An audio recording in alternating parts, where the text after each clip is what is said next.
No começo, a escuridão. Depois, uma explosão deu origem a sistemas em constante expansão de tempo, espaço e matéria. A cada dia, novas descobertas desvendam os enigmáticos e admiráveis segredos de um lugar que chamamos o Universo. Você fica perdido em um planeta estranho. A comida está acabando. O oxigênio também. E a ajuda está a 160 milhões de quilômetros. Marte é um lugar letal. Onde se esconder de rajadas de radiação espacial? Partículas carregadas vão atingir os astronautas que estão na superfície. Estão sem proteção. Como se aguenta uma mortífera tempestade de poeira? A poeira de Marte pode desgastar o tecido do traje espacial. Seria catastrófico. O que fazer quando o ar acabar? Seria uma morte horrível. Como sobreviver a um pouso forçado em Marte?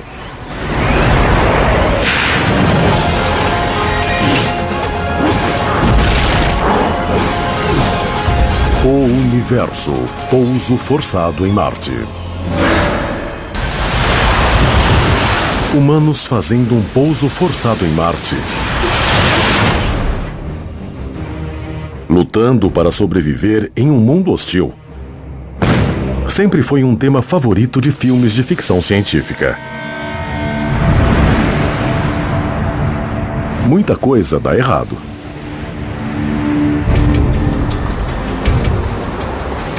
Mas a NASA e outras agências espaciais planejam mandar pessoas ao planeta vermelho nas próximas décadas. Então, as questões de sobrevivência e pouso forçado terão de ser encaradas. Pense no que estamos querendo fazer. Nós vamos mandar uma missão a Marte, obviamente que é um local em um ambiente desconhecido. É só alguma coisa dar errado para perdermos a missão inteira. Este programa se baseia em informações científicas recentes e apresenta um cenário possível do que pode acontecer em um futuro próximo. Missão Marte, dia 174, contato planetário iminente. Imagine que uma tripulação internacional tenha sido selecionada para explorar Marte e preparar o terreno para uma base permanente. Em velhos filmes, a tripulação era valente, habilitada e eficiente. Bem, nisso, os filmes acertaram. No fim, o que vale quando se lida com um pequeno grupo de indivíduos de uma tripulação, não muita gente, mas um pequeno grupo, cada indivíduo que se seleciona tem uma importância fundamental em todo o contexto. Quem você mandaria a Marte? Não um cara que fosse pau para toda a obra, um generalista, não um perito em nada. O que você tem que fazer é levar peritos em várias áreas na tripulação. A habilidade mais importante da tripulação é a mecânica. Eu levaria 2 dos 4 membros da tripulação, selecionada por sua habilidade de consertar coisas. Depois dos mecânicos, a habilidade mais importante da tripulação é a de cientista de campo. Gente qualificada para seguir pistas geológicas para achar fósseis ou lugares onde pode haver água. Em Jornada nas Estrelas, 2 Scotts e 2 Spocks. Mas numa coisa os filmes erraram. 2, 1... A ideia de que humanos voarão a Marte em uma única espaçonave. Ao contrário de velhos filmes de ficção científica, é bem mais barato e mais eficiente mandar os vários foguetes para Marte com diferentes materiais. Se tentarmos colocar tudo em um só foguete, ele teria de ser um foguete enorme, provavelmente com motor nuclear, e há muitos tipos de perigo e problemas associados a isso. Em cenários mais realistas, astronautas marcianos aterrissarão e morarão em módulos separados. O módulo de habitação será a casa deles durante os 18 meses da missão na superfície de Marte. Eles viajarão em um veículo pressurizado que fica com eles no módulo. Um veículo menor para viagens mais curtas foi pré-posicionado no local da aterrissagem, junto ao veículo em que os astronautas voltarão para casa, o Veículo de Retorno à Terra, ou VRT. O VRT não fica só esperando os astronautas, ele usa recursos de Marte para fazer combustível de foguete e ar respirável. O veículo de retorno à Terra tem uma bomba que puxa ar de Marte, que é 95% dióxido de carbono. E podemos fazer reagir o dióxido de carbono com uma pequena quantidade de hidrogênio que trouxemos da Terra para produzir boa quantidade de metano e oxigênio. A tripulação de 4 astronautas desce em Marte perto do VRT e usa sua habitação como laboratório e base de exploração. Mas quando terminarem, vão usar o VRT para voltar à Terra e vão deixar um módulo de habitação em Marte, de modo que cada vez vai sobrar um módulo de habitação a mais na base, e logo teremos o início da primeira colônia humana em Marte. Onde deveríamos aterrissar? Bem, Marte é um planeta fascinante, há muitas áreas interessantes. Seria melhor inicialmente escolher uma região do Equador e uma área plana, mas perto de uma área geologicamente interessante. Uma coisa que não pode dar errado é a técnica de aterrissagem do módulo de habitação chamada de aerofreio. Aerofrear é a arte de usar a resistência da atmosfera de Marte para frear a espaçonave. Imagine que essa bola seja o habitáculo entrando na atmosfera de Marte. O poste representa Marte, um Marte bem fininho. Eu poderia usar foguetes para frear suavemente e aterrissar no ponto desejado, onde está a fita adesiva. Mas isso exigiria muita energia, que requer combustível, e isso pesa e é caro. Em vez disso, podemos deixar a atmosfera de Marte diminuir a velocidade do módulo. Vejam que a bola está mais devagar e só pertinho do final, já perto da superfície. Aí sim ligaríamos retrofoguetes e usaríamos um balão como paraquedas para irmos ao local desejado assim. O perigo é que se o ângulo de entrada estiver errado ou se a velocidade estiver muito alta, o atrito pode superaquecer o escudo de calor ou aeroescudo e o módulo poderia queimar como um meteoro na atmosfera marciana. Ou então, uma avaliação ligeiramente equivocada pode levar a aterrissar mal ou no local errado. Existem 1000 coisas que devem acontecer. Entrar com o escudo não superaquecido na velocidade certa, usando a atmosfera de Marte para frear a nave. O aeroescudo tem que ser descartado. É preciso aerofrear na atmosfera. Tanto quanto possível, é preciso abrir um paraquedas para reduzir a velocidade. Provavelmente será preciso usar retrofoguetes no fim e será preciso cortar o paraquedas. É extremamente difícil, das coisas mais difíceis de serem feitas. Mas a poucos quilômetros da superfície, algo dá muito errado. O módulo topa com um redemoinho de areia de proporções aterradoras.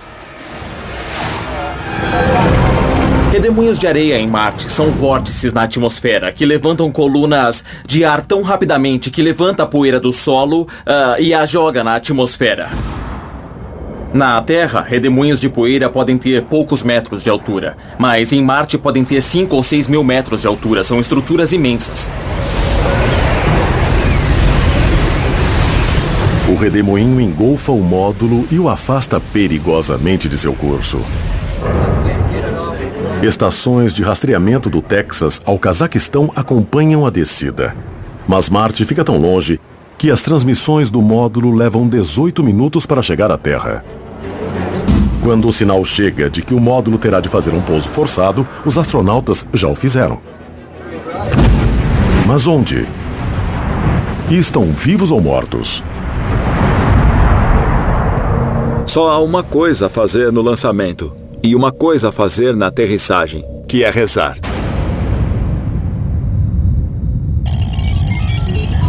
Missão Marte. Localização do módulo. Desconhecido. Em algum lugar de Marte, os astronautas estão vivos, mas sem comunicação. Não podem falar com a Terra e, pior, o redemoinho os afastou muito do curso. Os humanos descerem em Marte pela primeira vez será realmente um evento maravilhoso. Um dos maiores feitos da história. Só que nossos astronautas caíram. Eles vão sair sem saber onde estão, nem o que está acontecendo.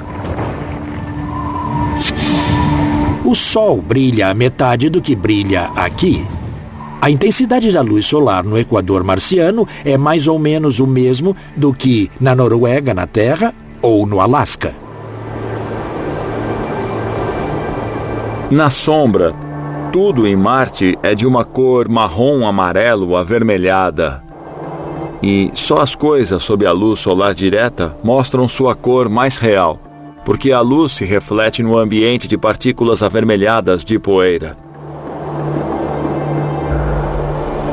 O cenário é maravilhoso, mas eles não terão tempo para apreciá-lo, porque têm que descobrir onde estão, como se colocarem em segurança e o que fazer.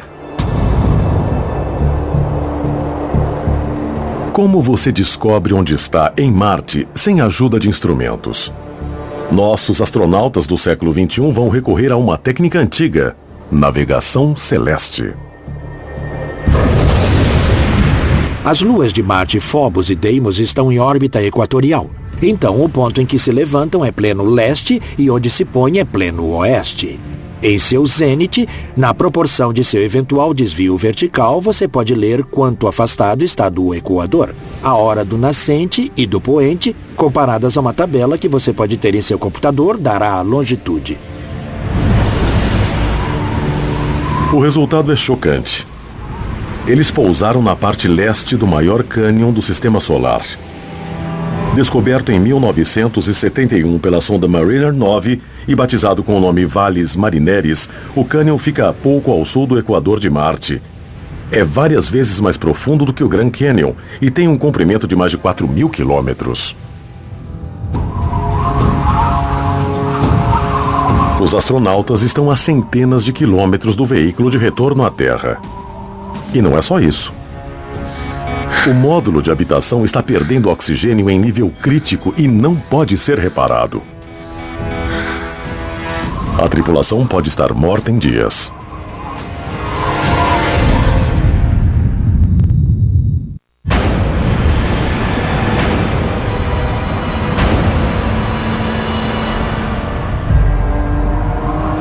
Horas desde a perda de contato com a missão Marte 16. O cenário pode acontecer em futuro próximo.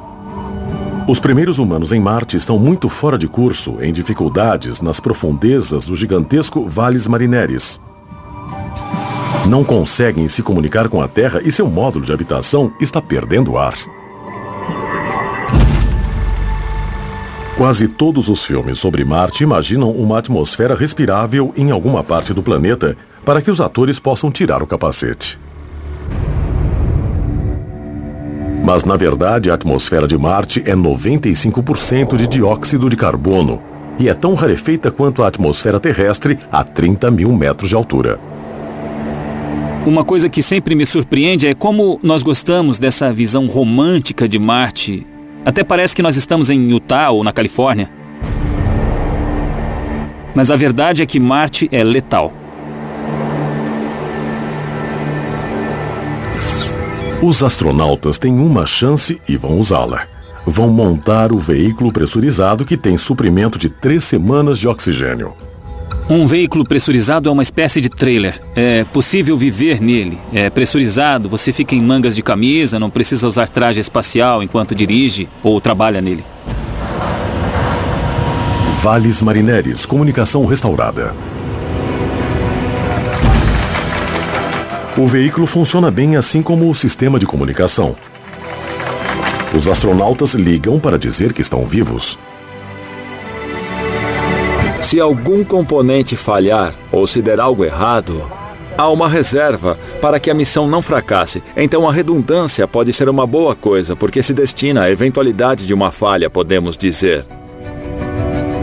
Mas as conversas não são muito fluentes, como foram nas missões Apollo. Muito bem, pessoal, agora eu vou começar o reconhecimento da área. Imagine que esta bola represente a mensagem. A conversa entre um astronauta na Lua, eu, e o controle da missão em Houston, Texas. Agora estou muito perto de Houston, mas na verdade a Lua está a 384.000 quilômetros de distância. As ondas de rádio viajam quase à velocidade da luz, 300.000 quilômetros por segundo. E só se passam 3 segundos entre como vai e a resposta, tudo bem. É bem fácil conversar.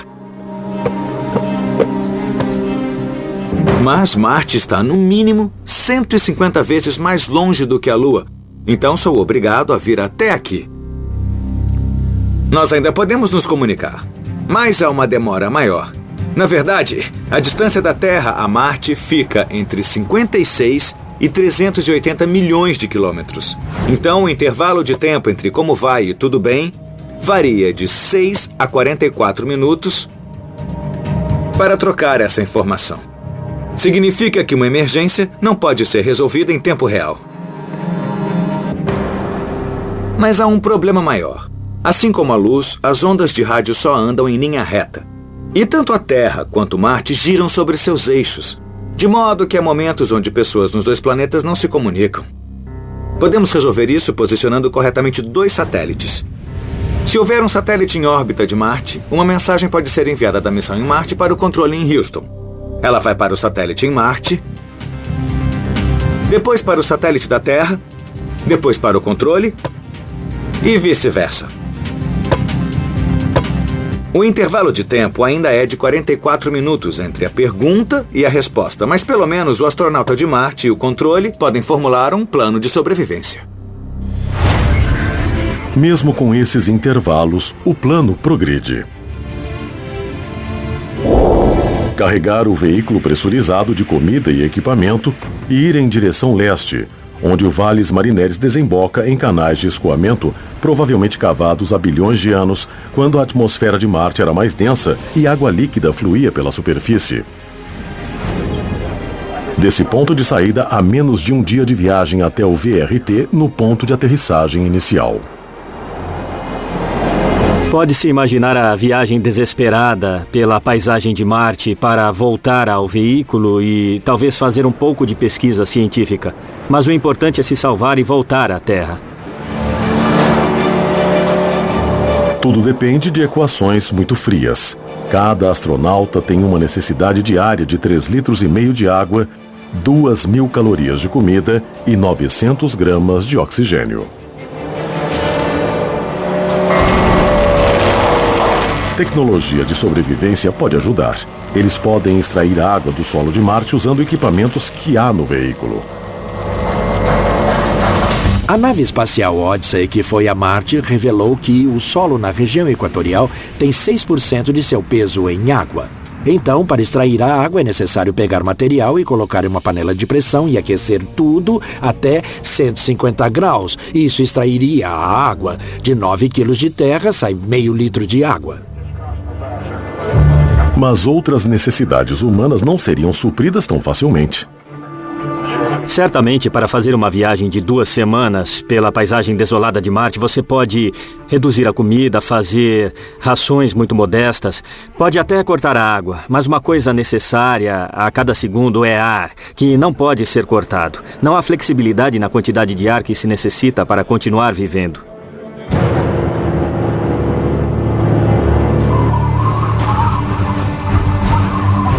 Apesar de terem de chegar ao VRT, há ar suficiente para fazerem várias AEV, ou atividades extraveiculares. Uma das razões de mandar gente para Marte é para fazerem atividades científicas. Então podemos imaginar que coletem amostras para analisar, que tentem entender o ambiente quando as rochas se formaram, coisas assim. Os astronautas podem usar muitas ferramentas, martelos, lupas, espectrômetros de vários tipos, máquinas de análise química. Provavelmente teriam um laboratório móvel no veículo para poder analisar o material coletado, sua composição e propriedades. Há várias teorias para explicar como o Valles Marineris foi criado. Ainda não está bem claro como essa estrutura nasceu, mas muito provavelmente vários processos ocorreram. Acho que estar no chão e fazer geologia de campo é essencial para compreender os processos que esculpiram um acidente geográfico complexo como o Valles Marineris. Não é uma coisa simples. O vale não foi criado só por uma rachadura na terra, não foi só um fluxo líquido, foram diferentes processos agindo em momentos diferentes, formando camadas superpostas, como se fosse um livro. Para ler o livro, você tem de estar presente e virar as páginas. O Valles Marineris tem grande variedade de segmentos. Há locais no meio onde há 1, 2, 3 e até 4 canyons paralelos, com elevações e descidas. E depois, na extremidade oriental, parece que a água veio varrendo uma área que ficou caótica. Inundações catastróficas podem ter acontecido. Haveria vida nessa água? Poderiam as amostras de rochas coletadas ter evidências de alguma bactéria fossilizada? Marte já foi um planeta quente e úmido, e temos certeza disso porque há características de erosão por água em sua superfície. Para procurar fósseis ou vida, deve-se procurar em locais onde a água fluiu ou então se acumulou. E os Valles Marineris pode ser um local desses.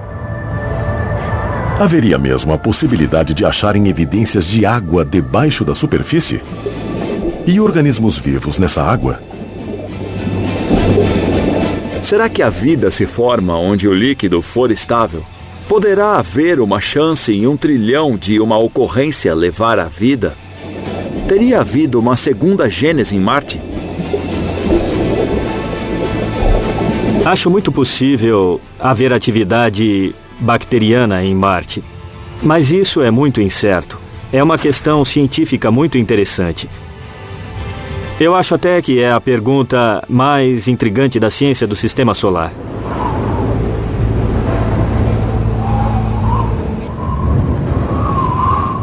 Valles Marineris, alerta vermelho.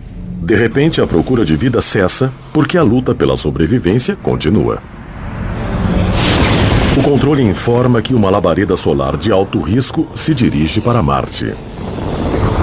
Labareda, ou rajada solar, é uma tremenda erupção em uma área relativamente pequena do Sol, em que grande quantidade de energia se desprende explosivamente e partículas carregadas saem pelo sistema solar. Elas podem interagir com células e prejudicá-las. Também se produz radiação eletromagnética, como os raios-X, que também são prejudiciais para nós. Vem uma rajada e logo outra pouco depois. O campo magnético da Terra nos protege dos efeitos das labaredas solares, mas Marte perdeu seu campo magnético há 4 bilhões de anos. Depois da labareda solar ser vista pelas pessoas da Terra, os astronautas em Marte terão de ser avisados. Nós não podemos avisá-los dos raios eletromagnéticos, porque nosso sinal de aviso viajaria na mesma velocidade desses raios. Mas podemos avisá-los do ataque das partículas carregadas, que viajam no máximo, talvez, a metade da velocidade da luz. O módulo de habitação tem uma câmara à prova de radiação, mas está muito longe. O traje espacial dos astronautas pode proteger dos raios-X da labareda solar, mas eles teriam poucos minutos para se abrigar antes da segunda onda de partículas carregadas bater em Marte.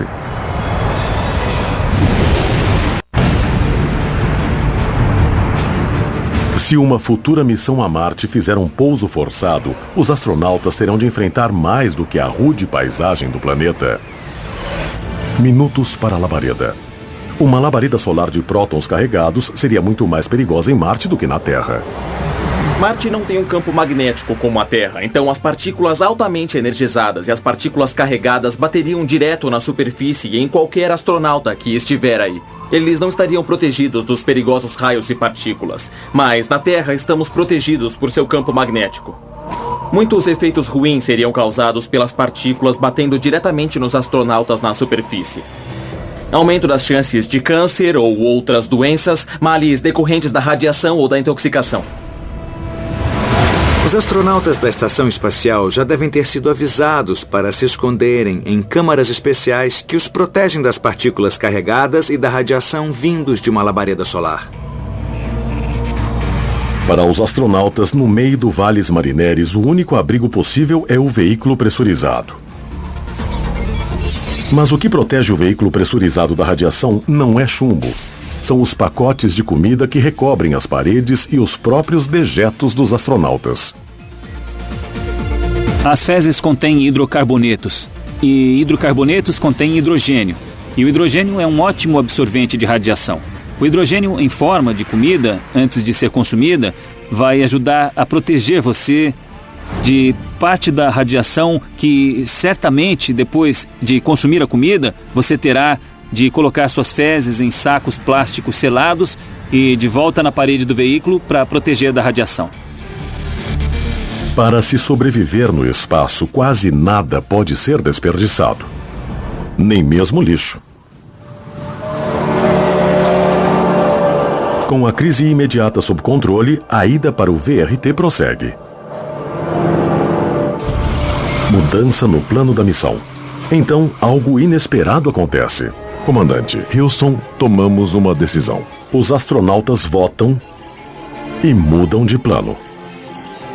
Em vez de usar o VRT para voltar à Terra 500 dias antes do esperado, eles querem ficar e completar a missão. A equipe do Centro Espacial Johnson teria muito menos informações das circunstâncias da tripulação e de todas as opções que a tripulação pode ter. Então eu acho que a missão Marte teria de ser comandada de lá. E em vez de termos um controle da missão, teríamos um suporte à missão. O novo plano dos astronautas é chegar até o VRT e usá-lo em lugar do módulo como base de operações.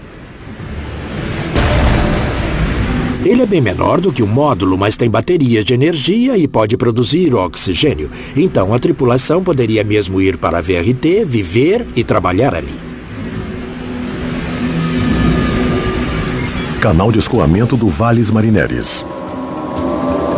A confiança dos astronautas na sobrevivência aumenta quando alcançam o canal de escoamento na ponta oriental do Valles Marineris. Há suficiente comida, água e ar para poderem se dirigir ao VRT. Então, um astronauta vê algo estranho.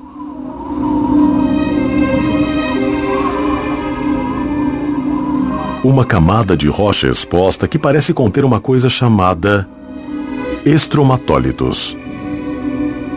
Na Terra, tivemos bactérias, e não só individuais, mas bactérias que formaram colônias e que criaram rochas chamadas estromatólitos. Podemos dizer que elas são o equivalente a recifes de coral, onde pequenos organismos constroem algo maior. Seria uma coisa lógica procurar isso em Marte. Estromatólitos na Terra dão o tipo da evidência que esperaríamos ver em Marte, não nessa forma exata, mas em princípio. Estromatólitos eram uma espécie de faixa de algas e depois materiais como silicatos se formaram e originaram estruturas microscópicas que foram preservadas. Se algo assim acontecesse em Marte, teríamos um meio fácil para determinar que realmente houve vida ali. Muitos filmes de ficção científica se baseiam na ideia de que vão encontrar evidências de civilizações avançadas em Marte.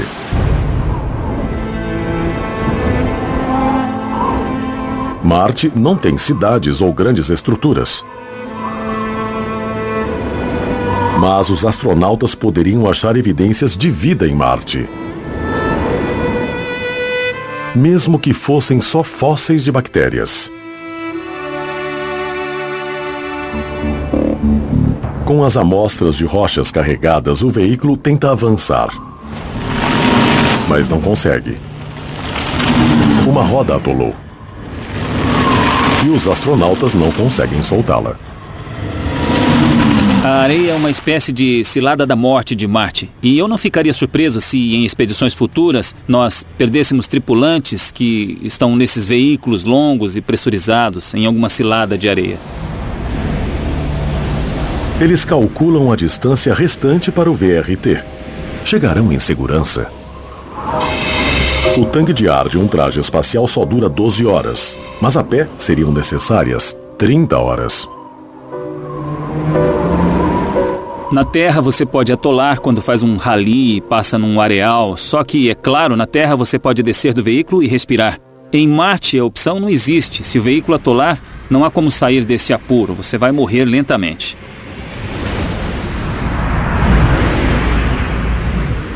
Canal de escoamento do Valles Marineris. Em nosso cenário do que pode dar errado na primeira missão tripulada a Marte, o veículo dos astronautas está atolado na areia.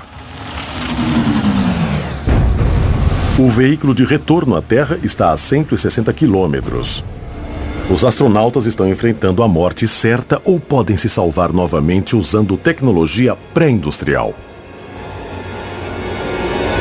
Digamos que a tripulação fique presa e precise mandar pelo menos uma pessoa andar uma distância considerável e apanhar outro veículo para voltar e resgatar o resto. Isso poderia ser feito com balões? É bem possível. Engenheiros na Terra fazem testes para ver se um balão poderia levar pelo menos um astronauta pelo deserto até o VRT. Pode ser feito estendendo uma membrana sintética qualquer e criando um bolsão de ar, de dióxido de carbono. Depois o ar deveria ser aquecido para o balão poder flutuar. Um jeito de fazer isso é usando energia solar, fazendo a membrana absorver energia solar para aquecer o dióxido de carbono, que depois se expande, ganha leveza e eleva o balão. Olha, qualquer balão que se fabricasse em Marte teria de ser muito grande para compensar a baixa densidade da atmosfera. A atmosfera de Marte é muito rarefeita, menos de 1% da atmosfera da Terra no nível do mar. Isso quer dizer que para ganhar sustentação você precisa de um enorme balão. Um balão com 10 metros de raio deve ser suficiente para um astronauta em traje espacial. Para que a tripulação teria um balão desse tamanho na bagagem em Marte? Não teria, mas poderia ter vários balões de tamanho menor para uso científico. O arriscado plano é posto em ação. Em uma amarração improvisada, um astronauta se eleva no céu de Marte. A 1.500 metros de altura, o vento o leva para o VRT a 100 km por hora. Em Marte, os ventos dominantes perto da superfície sopram de oeste para leste. E queremos ir de oeste para leste, então é bom para nós. Um dos grandes problemas com esse cenário é a precisão que se espera conseguir para chegar ao destino. Mas você pode até descer e pode caminhar para o seu destino. Exigiria sorte, mas é possível. Marte tem apenas 38% da gravidade da Terra. A ficção científica costuma se esquecer disso e mostra astronautas operando na gravidade de Hollywood. Mas a verdade é que mesmo com pesados trajes espaciais, usados durante atividades fora do veículo, caminhar em Marte será mais fácil do que na Terra. Digamos que você pesa 70 quilos e veste um traje de 90 quilos. São 160 quilos, mas se você só pesa 38% disso, certo? O seu peso será de 55 quilos com o traje e tudo. Você sentirá menos peso para caminhar com o traje em Marte do que para andar de meias na Terra. Local do VRT. Chegada. O astronauta desce bem e consegue andar até o VRT e o veículo para 2 pessoas. Tudo funciona normalmente. Então um dos astronautas entra nesse veículo, que parece um bug, volta até o veículo pressurizado, pega um astronauta, leva esse astronauta até o VRT e fica fazendo essa viagem mais algumas vezes até pôr os astronautas em segurança. Esse é o plano. Mas um novo perigo aparece. Uma tempestade de poeira. O sol ia desaparecer no céu, a tempestade só iria aumentar e nós iríamos ver no horizonte uma massa de poeira muito espessa rodopiando na atmosfera. O que causa tempestades de areia em Marte?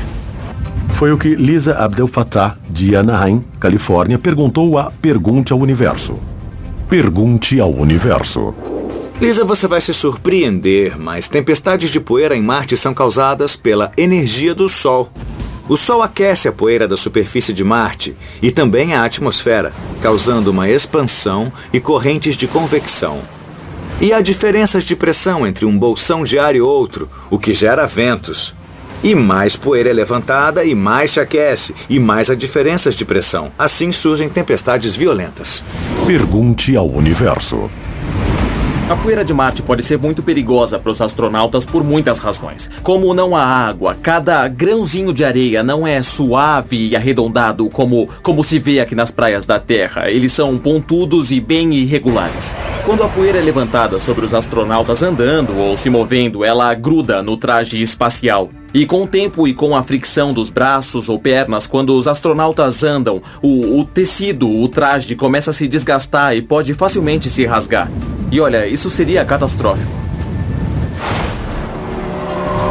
Apesar dos perigos, o astronauta pega o veículo pequeno com oxigênio extra e sai na tempestade.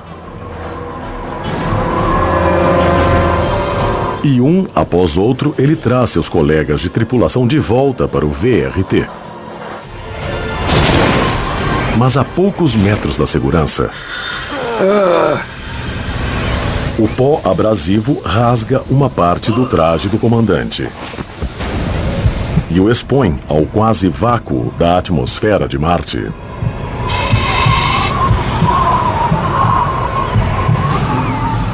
Se por acaso o traje espacial furar, vai haver uma violenta descompressão quando acontecer o furo e só restarão poucos segundos de consciência para a pessoa se dar conta do que está acontecendo. A pessoa ficaria muito mal. É mais ou menos como subir depressa demais de um mergulho na Terra. Seria uma experiência dolorosa. Um problema de descompressão é sempre sério e letal. Seria uma morte horrível, apesar de muito rápida. A menos que os colegas de equipe façam algo imediatamente, o comandante será o primeiro cadáver em Marte.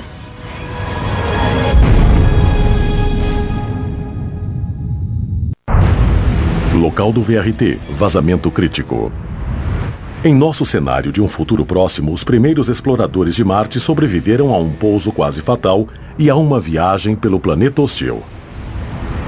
Mas agora, uma tempestade de poeira abrasiva causou uma perfuração no traje espacial do comandante da missão. Essa é a coisa mais temida por todos os astronautas. Você tem 10 ou 12 segundos antes de perder consciência. Seria melhor expirar rapidamente, esvaziar os pulmões, ou eles vão se expandir e se romper. 12 segundos depois de o traje furar, o comandante está inconsciente e sua pele está ficando azul. Os colegas de equipe têm menos de 90 segundos para levá-lo à cabine pressurizada do VRT e administrar oxigênio antes que a circulação do sangue cesse e seus órgãos entrem em falência. Depois de perder consciência, é melhor torcer para que alguém lhe dê oxigênio em menos de 1 minuto e meio. Se não acontecer, você vai morrer na certa. Mas se acontecer e você começar a respirar de novo, normalmente ao acordar, não haverá nenhum efeito colateral ou consequência grave. O comandante sobrevive praticamente no limite. Apesar dos ferimentos, ele vai se recuperar bem.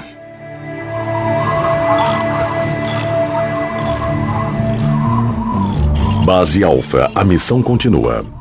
E a equipe volta com força total, trabalhando e fazendo experimentos. A exploração de Marte é retomada. Marte, para mim, vai desafiar qualquer experiência expedicionária que nós já tivemos na nossa história. Vai exigir o melhor que pudermos aprender de expedições passadas. As missões Apollo, as missões na selva, as missões na América do Norte. Marte é um lugar super desafiador, é implacável. Aqui na Terra, quando algo dá errado, assumimos que não vai faltar ar para respirar e água para beber. Em Marte, se algo der errado, a situação fica automaticamente mais séria.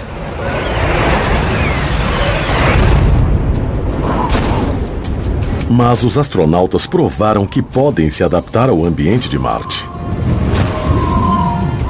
Como exploradores polares, eles se protegem de temperaturas muito baixas. Como exploradores dos desertos, aprenderam a viver com a poeira sempre presente. Na estação, no deserto que a Sociedade Marte administra, nós implantamos um microscópio realmente sensacional, mas ele foi danificado pela poeira depois de poucas semanas. Por outro lado, microscópios muito menos sofisticados, do tipo que estudantes universitários usam rotineiramente, são muito robustos. Em um ambiente limite, melhor do que levar um cavalo é levar uma mula. Nem tudo em Marte é mais difícil do que na Terra. Os ventos da superfície, por exemplo, são suaves, fracos demais para ameaçarem os astronautas e seus instrumentos. Bem, a atmosfera de Marte equivale a apenas 1% da atmosfera da Terra. Então, um vento de 100 km por hora em Marte vai dar a sensação de um vento de só 6 km por hora. Isso é um anemômetro, que ajuda a medir a velocidade do vento. É realmente um instrumento muito simples. Tem essas conchas na ponta que captam o vento e quando ele sopra faz as conchas girarem. E se conta o número de rotações das conchas, o que dá a velocidade do vento. É um aparelho bem simples, praticamente o mesmo desde que foi inventado no século XIX, mas esse aqui tem um leitor digital.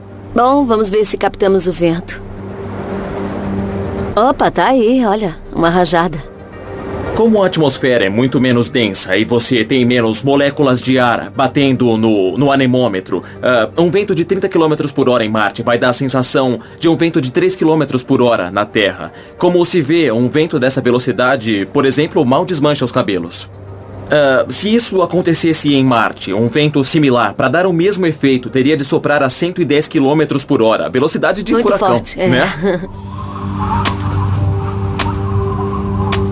Os astronautas se adaptaram bem a Marte. Extraíram água da superfície e usaram o solo para produzir comida.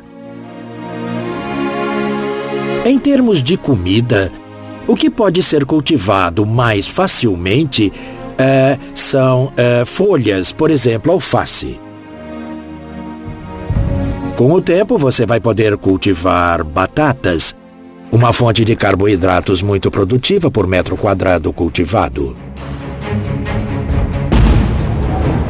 Há 1 ano em Marte, 4 humanos lutaram para sobreviver. Mas agora estão fazendo o planeta progredir.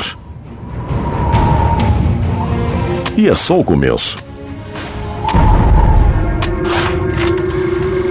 Por mais de um século, filmes perpetuaram a ideia e a esperança de vida inteligente em Marte. Não há, ainda, mas em algum ponto no futuro deste século, 2 pessoas podem vir a gerar o primeiro marciano. O que pode ser o primeiro de muitos mais. Nós seremos os marcianos. Mas isso é futuro. Para a primeira missão, o tempo está se esgotando. Marte Base Alpha começa a volta para a Terra. A Terra e Marte estão no alinhamento certo para a volta à Terra. Os astronautas não veem a hora de mergulhar nas águas quentes do Oceano Pacífico. Ao regressarem para a bola brilhante azul que paira no meio da escuridão estrelada, outro risco de luz já segue no sentido oposto. Marte, Missão 2 Dião. É a segunda missão tripulada que se dirige ao encontro de outro VRT previamente posicionado.